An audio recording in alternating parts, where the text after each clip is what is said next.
यहाँ इंडिया गठबंधन है, वहाँ ईडी गठबंधन है। ईडी गठबंधन है। जरूरत से ज्यादा मत उड़ो संजय जी, प्लीज। जरूरत से ज्यादा मत उड़ो। हिम्मत कैसे हुई आपकी? हिम्मत कैसे हुई आपकी?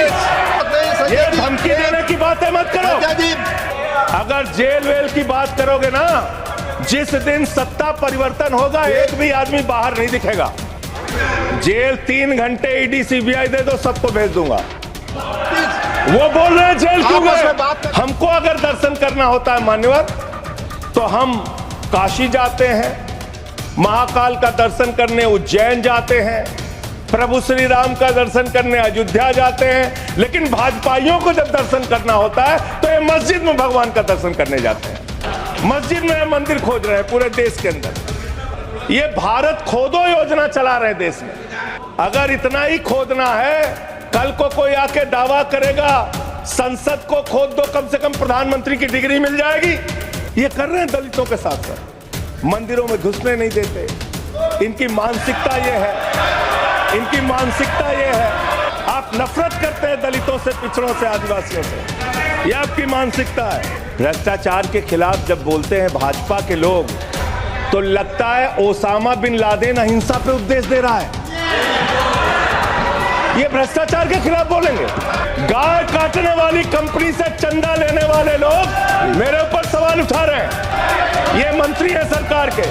बच्चों शांत हो जाओ, बच्चों हल्ला मत करो, बच्चों शांत। दिल्ली में कैसे चुनाव कर रहे हैं लोग? ये महाराष्ट्र और हरियाणा का प्रयोग, चुनाव घोटाले का प्रयोग दिल्ली में करना चाहते हैं। आपके लड़के कतर के शेखों के साथ बिजनेस करेंगे, दुबई के शेखों के साथ बिजनेस करेंगे, यहाँ मुसलमानों के खिलाफ हिंसा की बात करोगे।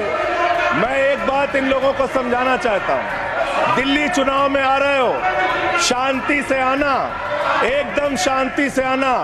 हमारा संविधान कहता है सेकुलरिज्म की बात, धर्मनिरपेक्षता, जिसका खुलेआम आप विरोध कर रहे हैं। ये एक ऐसी सरकार है, हमारे प्रधानमंत्री जी भारत के संविधान पे शपथ लेकर देश के प्रधानमंत्री बने। यहां पे बैठे हुए सांसद संविधान की शपथ लेते हैं, मंत्री संविधान की शपथ लेते हैं, लेकिन संविधान में लिखी हुई बातों को नहीं मानते। धर्मनिरपेक्षता से इनको मतलब नहीं है।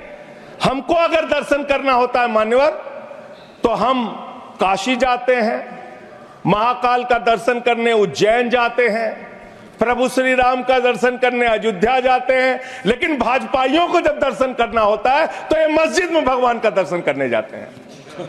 मस्जिद में भगवान का दर्शन करने जाते हैं। मस्जिद में मंदिर खोज रहे हैं पूरे देश के अंदर। तो इसलिए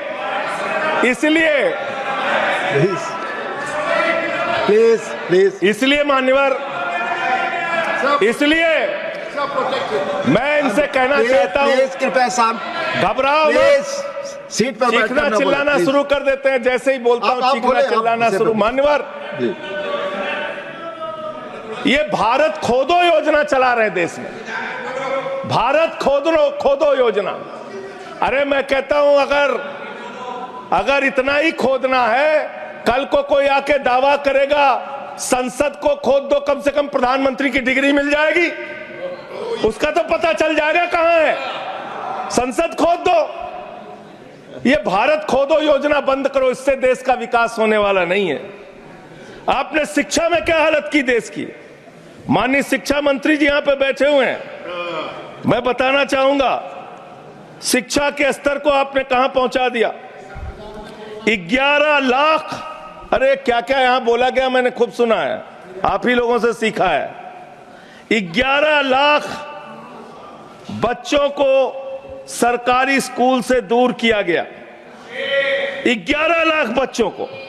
यह देश के अंदर शिक्षा की व्यवस्था है, और इसमें सबसे ज्यादा मान्यवर, अगर किसी राज्य की भागीदारी है जहां पे सबसे ज्यादा बच्चे सरकारी स्कूल से दूर हुए हैं, पिछले 8 महीने का आंकड़ा शिक्षा मंत्रालय ने लोकसभा में रखा।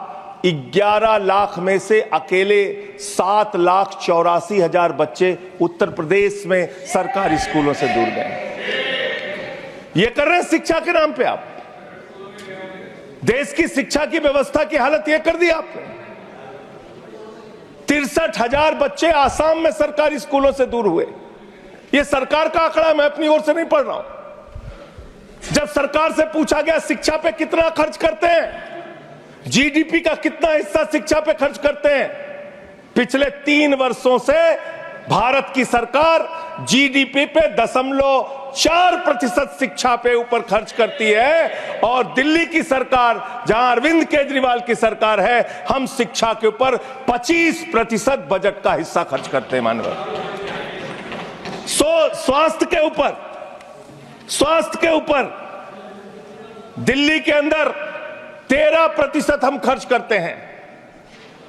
और भारत की हमारी सरकार जो अपने आप को कहती है मोदी जी की बड़ी योजनाएं हैं, बड़ी ताकतवर सरकार है, मात्र 2% स्वास्थ्य के ऊपर खर्च करती है। यह इस देश की हकीकत है। कैसे समानता आएगी? कैसे संविधान में लिखी हुई बातों की सुरक्षा हो पाएगी? मैं दिल्ली की बात करूं, अगर एक राज्य सरकार दिल्ली के लोगों ने भी चुना, जिसको आप चलने नहीं देते, बार बार उसके ऊपर रोक लगाते हैं, लेकिन उस राज्य सरकार के काम क्या हैं वो आपको जानना बहुत जरूरी है। एक ऐसी सरकार जिसने, अब देखिए टोका टोकी करेंगे। आप बोलिए ना, आप बोलिए, आप क्यों उधर बात अभी ये लोग जब बोल रहे थे मैं चुपचाप सुना। आप बोलिए। अगर जेल वेल की बात करोगे ना, जिस दिन सत्ता परिवर्तन होगा एक भी आदमी बाहर नहीं दिखेगा। फिर ऐसी बातें मत करो, आपस में बात नहीं। संजय ये जी, धमकी देने की बातें मत करो। संजय जी, आपस में कोई बात नहीं। संजय जी प्लीज नहीं, कोई नहीं। आप लोग आपस में बात कंट्रोल कीजिए सर। सभी लोग आपस में बात प्लीज। आप बैठे रहे प्लीज। ऐसे धमकी देके काम मत करो। आप विषय पे बोले। माननीय मुझे लगता है कि संजय जी अपना आपा खो गए हैं और उन्होंने अपनी शब्दावली को ध्यान में रखना चाहिए। और ये जो उन्होंने वाक्य इस्तेमाल किया, ये एक्सपंज होना चाहिए। प्लीज आप बोले।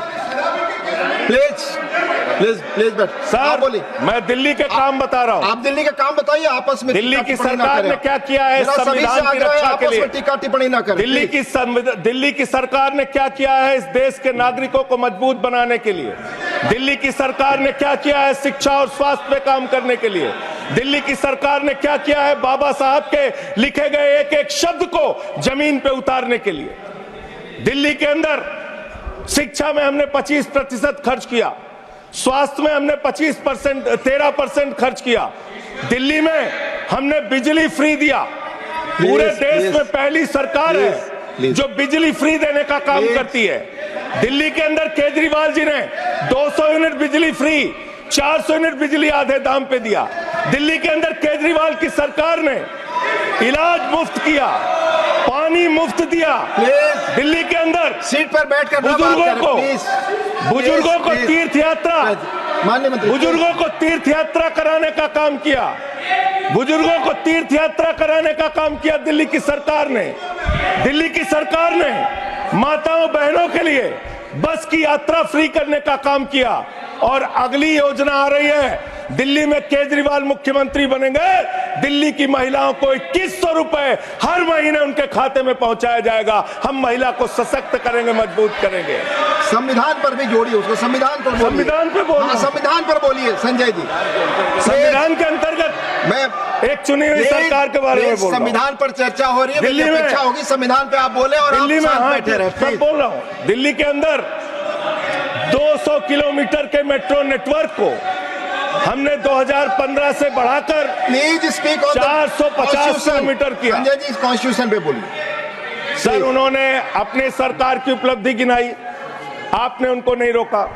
प्लीज, अगर हम दिल्ली में एक चुनी हुई सरकार के काम को बता रहे हैं, हम सबसे आग्रह कर रहे हैं अपने विषय पर बोलिए। जिस राज्य से मैं चुना गया हूं आपसे भी कर रहे हैं, उस राज्य में क्या काम हो रहा है? क्या ये देश इनको दर्द क्यों हो रहा है? प्लीज विषय संविधान पर चर्चा, तकलीफ क्यों हो रही है? संविधान पे चर्चा हर सदस्य से इनको तकलीफ क्यों हो रही है? हर सदस्य से हम अपेक्षा करते हैं संविधान पर बोले। तो दिल्ली में प्लीज जेल 3 घंटे ईडी सीबीआई दे दो, सबको भेज दूंगा। अरे चलो आप, दे दो आप, ईडी संजय सीबीआई। जी, आप बोलते हैं, प्रवोक करते हैं, आप सबको इसे पर भेज बोले, दूंगा ये जेल। सब चीजें नहीं जाएंगी, ये सब चीजें नहीं जाएंगी रिकॉर्ड पे, प्लीज। वो बोल रहे हैं जेल क्यों आपस गए? में बात न करें, आप बोले संविधान पर, नहीं, आप रोक रहे हैं आप उनको आपस सर। में बात न करें, प्लीज प्लीज। आप इस तरह टिप्पणी नहीं कर सकते माननीय सदस्यों पर, वो चीजें रिकॉर्ड में नहीं जाएंगी। इस तरह की टिप्पणी सदस्यों पर एक दूसरे पर करना, प्लीज आप विषय पर बोले। सर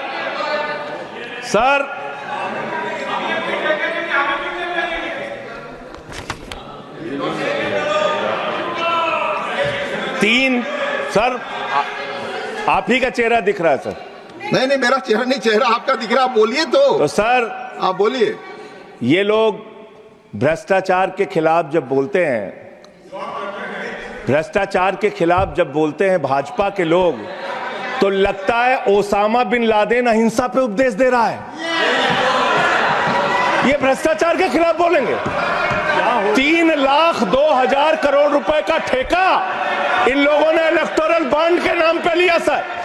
3,02,000 करोड़ रुपए का ठेका इन लोगों ने इलेक्टोरल बॉन्ड के नाम पे विषय पर बोलिए दिया संजय जी, है। विषय पर प्लीज सर विषय पर बोलिए सर जो आप मालूम है कि विषय पर बोले, कोई गाय चीजें रिकॉर्ड पे जाएंगी। गाय काटने वाली कंपनी से चंदा लेने वाले लोग मेरे ऊपर सवाल उठा रहे हैं। आपस में बात नहीं, गाय प्लीज। काटने वाली कंपनी से चंदा माननीय लेने जोशी वाले जी, लोग, प्लीज प्लीज ये मंत्री का आचरण है। आप विषय पर बोले संजय जी। सर आप- सर देश के अंदर एक चुनी हुई सरकार है, संविधान के तहत वो सरकार चुनी हुई है, संघीय ढांचे का जिक्र उस संविधान के अंदर किया गया है, उसको आप क्यों नहीं मानते? दिल्ली की सरकार को क्यों नहीं चलने देते? हमारे सारे काम पे रोक क्यों लगाते हैं आप? आपने सबसे बेहतरीन देश की काम करने वाली सरकार, एक ऐसी सरकार, जब अमेरिका के राष्ट्रपति की पत्नी हिंदुस्तान आई तो मोदी जी ने पूरे देश का हवाला दिया। गुजरात का स्कूल देख लो, मध्य प्रदेश का देख लो, उत्तर प्रदेश का देख लो, हरियाणा का देख लो। उसने कहा हमें केजरीवाल का स्कूल देखना है, मनीष सिसोदिया ने जो स्कूल बनाया है वो स्कूल देखना है। ये काम हमने किया। आज दिल्ली के स्कूल मॉडल की चर्चा पूरी दुनिया में हो रही है, अस्पताल के मॉडल की चर्चा पूरी दुनिया में हो रही है। ये मंत्री है सरकार के। बच्चों शांत हो जाओ, बच्चों हल्ला मत करो, प्लीज बच्चों शांत, बच्चों हल्ला मत करो।